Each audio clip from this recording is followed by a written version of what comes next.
Pandian stores எபிசோட்ல யாருமே எதிர்பார்க்காத மாரி எல்லா உண்மையுமே நம்ம கோமதி, சக்திவேல், முத்துவேல் மட்டும் இல்லாம அவங்களோட மொத்த ஃபேமிலிக்குமே சொல்லியிருக்காங்க. என்ன நடந்துச்சு அப்படின்னு பார்த்தீங்கன்னா, முத்துவேல் எப்பவும் போல அவங்களோட ஃபேமிலி கோமதி ஃபேமிலியும், கதிரையும் ரொம்ப அவமானப்படுத்திக்கிட்டே இருந்தாரு.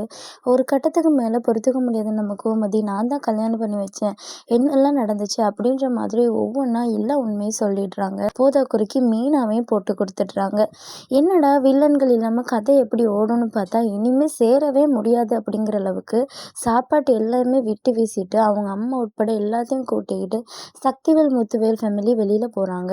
அது மட்டும் இல்ல, பாண்டியனுக்கும் இப்ப என்ன சொல்றது அப்படின்னு தெரியல. பாண்டியனும் ரொம்பவே கோமதி மேல கோவப்படுறாரு. இது மட்டும் இல்ல, செந்திலும் மீனா மேல கோவப்படுறாங்க.